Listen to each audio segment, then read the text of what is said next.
Good morning everyone. मेरा नाम है सुधीर सिंह और आप देख रहे हैं टॉपर्स एजुकेशन। आज हम रिएक्टिविटी सीरीज की बात करने वाले हैं, जो कि एक बहुत ही इंपॉर्टेंट टॉपिक है। इसके साथ हम डिस्प्लेसमेंट रिएक्शन की बात करेंगे और कुछ क्वेश्चंस जो कि रिएक्टिविटी सीरीज से रिलेटेड है हम देखेंगे। सो स्टार्ट करते हैं।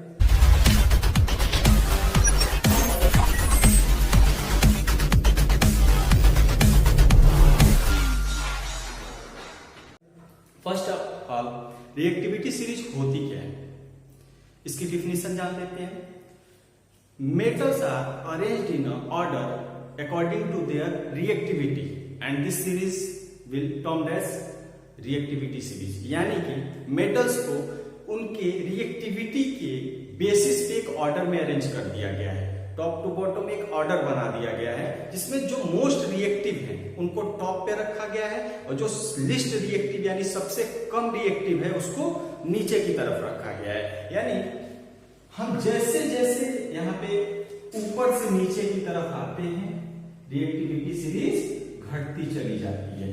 या दूसरे लैंग्वेज में बात करें, नीचे से ऊपर जैसे जैसे जाएंगे रिएक्टिविटी रिएक्टिविटी बढ़ती चली जाएगी। सबसे टॉप पे जो है वो है सोडियम है और पोटेशियम है, और सबसे नीचे की तरफ प्लेटिनम है। इस मेटल की रिएक्टिविटी सीरीज के बीच में एक नॉन मेटल भी प्लेस्ड है, हाइड्रोजन। अब इस रिएक्टिविटी सीरीज का यूज क्या है, या फिर हम इसको पढ़ते क्यों हैं? सबसे बड़ा क्वेश्चन हमारे लिए यही है कि हम इसको पढ़ते क्यों हैं। तो अभी हम जब मेटलर्जी पढ़ेंगे वहां जाके हमें पता चलेगा कि ये कितना ज्यादा यूजफुल है। रिफाइनिंग, जब मेटल की रिफाइनिंग देखेंगे वहां पे हम इसका यूज करते हैं। उसके अलावा हमको जैसे कोई भी रिएक्शन है, हमको जैसे जानना है कि यहाँ पे मैंने फॉर एग्जांपल एक रिएक्शन लिख लिया Fe, आगे क्या होगा। अब इस रिएक्शन को हमने लिख दिया, पूछ दिया आगे क्या बनेगा, रिएक्शन होगा भी या नहीं होगा।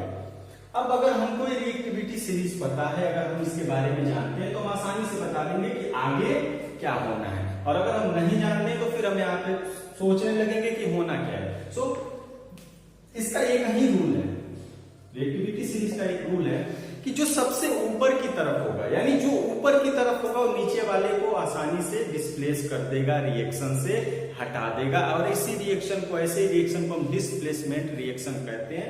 मतलब अगर कहीं पे A प्लस BC है और रिएक्शन हुआ तो A B को A हटा दे और ये बना ले AC प्लस B। इसी को बोलते हैं डिस्प्लेसमेंट रिएक्शन, यानी एक की जगह पे दूसरा आके बैठ जाए और दूसरे को वहां से हटा दे। ठीक, तो यहां पे अब देखो जो रूल है, टॉप वाला बॉटम को या अपने से नीचे वाले को रिप्लेस कर देगा, सीधा सा रूल है, इसमें कुछ ऐसा नहीं है। यहां पे देखते हैं कि क्या आयरन कॉपर से ऊपर है, यहां कॉपर है, आयरन है और यहाँ पे कॉपर है, हाँ ऊपर है। तो रिएक्शन क्या होगा, सीधे सीधे एक कॉपर यहां से बाहर निकल जाएगा और जो कॉपर सल्फेट था, सल्फेट सॉल्यूशन जो यहाँ पे हमारा जो साल्ट सॉल्यूशन था, उससे कॉपर बाहर निकल जाएगा और बन जाएगा आयरन सल्फेट। तो यहाँ पे हम रिएक्टिविटी सीरीज को इसी एस्पेक्ट से देखेंगे, कुछ रिएक्शंस देखेंगे, कुछ क्वेश्चंस देखेंगे। आई थिंक आपको ये कॉन्सेप्ट समझ में आ गया होगा कि ये रिएक्टिविटी सीरीज होती क्या है और उसके बाद इसका यूज क्या है, यहाँ पे फिलहाल क्या यूज है।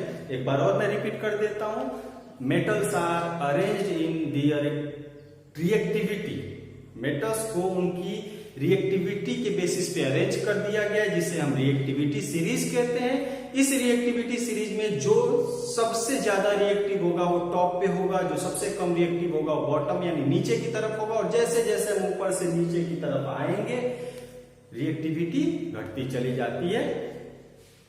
सबसे ऊपर की तरफ इसमें पोटेशियम, फिर सोडियम, फिर कैल्शियम, फिर मैग्नीशियम, फिर एल्यूमिनियम, फिर जिंक, फिर आयरन, फिर लेड, फिर हाइड्रोजन, फिर कॉपर, फिर मरकरी, फिर सिल्वर, फिर gold and last one platinum. ठीक, अब यहां पे हम कुछ रिएक्शंस को देख लेते हैं।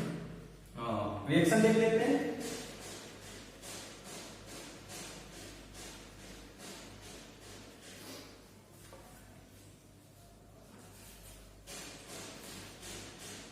अगला है जेड है Cl2 plus C, CaCl2 plus Z। इन दोनों रिएक्शंस में से कौन सा रिएक्शन पॉसिबल है और कौन नहीं है और क्यों? क्वेश्चन इसी तरीके से आएंगे कि इसमें से कौन सा रिएक्शन पॉसिबल है, या पूछ देगा क्या रिएक्शन पॉसिबल है, अगर है तो क्यों, नहीं है तो क्यों। सबसे पहले देखते हैं, हमको रिएक्टिविटी सीरीज याद कर लेनी है, बहुत इतना बड़ा नहीं है कि नहीं याद होगा, ठीक है। बहुत सारे ट्रिक्स हैं, नेट पे आप चेक कर सकते हो, ट्रिक से याद कर सकते हो, सिंपली इसको ऐसे भी 4-5 बार लिख लोगे याद हो जाएगा। तो देखते हैं इसमें कैल्शियम, कॉपर, CuCl2 करते हैं। कॉपर यहां पे है,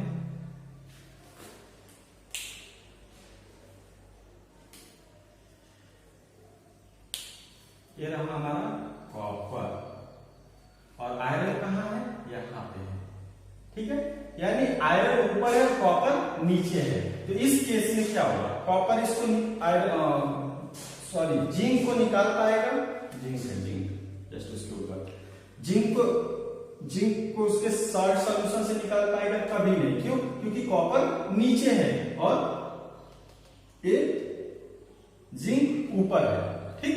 तो ये क्या हो जाएगा, ये रिएक्शन यहाँ पे पॉसिबल नहीं है, तो लिखेंगे नो रिएक्शन। लेकिन दूसरे में देखते हैं, जिंक ऊपर की तरफ है और कॉपर नीचे की तरफ है, इस केस में रिएक्शन होगा और क्या बन जाएगा, जिंक क्लोराइड, और साथ में हमारा कॉपर बाहर निकल के चला आएगा, ठीक है।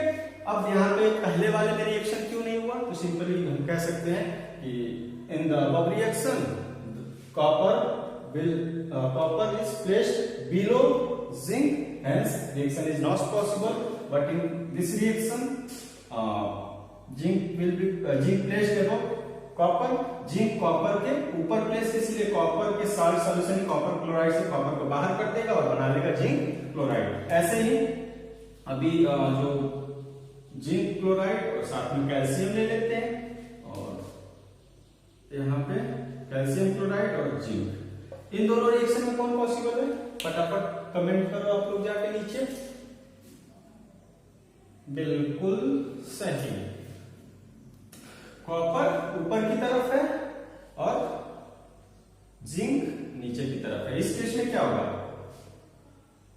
कैल्शियम ऊपर की तरफ है और जिंक नीचे की तरफ है।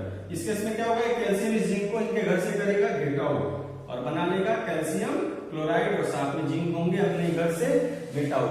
बट नीचे वाले केस में क्या होगा, कैल्शियम क्लोराइड है, जिंक नीचे है, तो कॉपर कैल्शियम क्लोराइड को उसके घर से बाहर नहीं करता है। इसका सीधा सा एक फंडा और बता देता हूं, जैसे दो लोग हैं, एक कमजोर एक मजबूत है, तो कमजोर वाले को क्या करेगा, मजबूत वाला धोके उनके घर से बाहर निकाल देगा, ठीक है।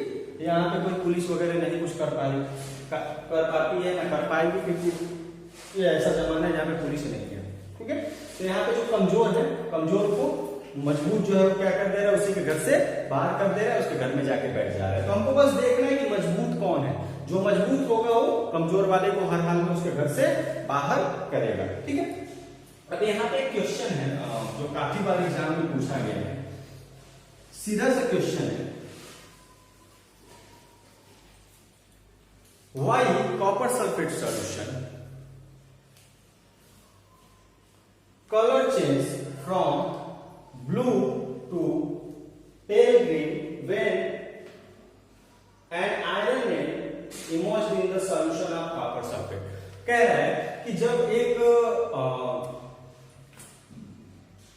कॉपर सल्फेट का सॉल्यूशन है, कॉपर सल्फेट यानी CuSO4, ठीक है, और इसको